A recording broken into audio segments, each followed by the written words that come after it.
بسم اللہ الرحمن الرحیم۔ السلام علیکم۔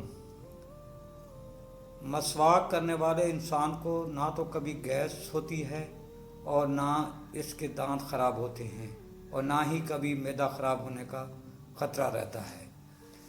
کھجور کو دودھ میں ملا کر ملک شیک بنا کر پی لینے سے چھوٹے قد میں اضافہ ہوتا ہے۔ دوپہر کو پیاز کھانے سے خون پتلا ہو جاتا ہے۔ معدے کے مریض لوگوں کے لیے دن میں سلاد کا استعمال فائدہ مند ہوتا ہے۔ گرم کھانے کے ساتھ ٹھنڈا پانی یا کولڈ ڈرنک پینا صحت کے لیے انتہائی نقصان دہ ہوتا ہے۔ اگر کسی مرد کا جسم کمزور ہونے لگے تو لونگ والے پانی پی لیجئے، جسمانی صحت واپس آ جائے گی۔ املی جگر کو خراب ہونے سے بچاتی ہے اور ایک ہلدی والا پانی پینے سے پیشاب صاف ہو جاتا ہے۔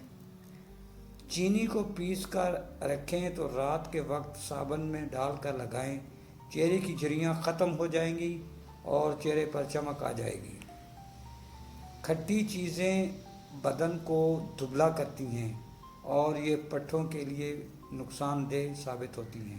کھٹی چیزوں کے استعمال سے دانت میں درد ہو سکتا ہے اور بڑھاپے میں دانت گرنے لگ جاتے ہیں۔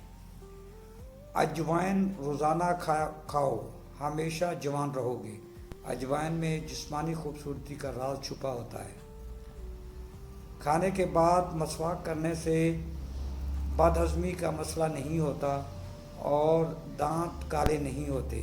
یہ عمل سنت ہے۔ اگر بدن میں خارش ہو تو تلوں کے تیل کی مالش کرو۔ اگر بال سفید ہونے لگیں تو سرسوں کے تیل کے اندر پیاز ملا کر لگائیں۔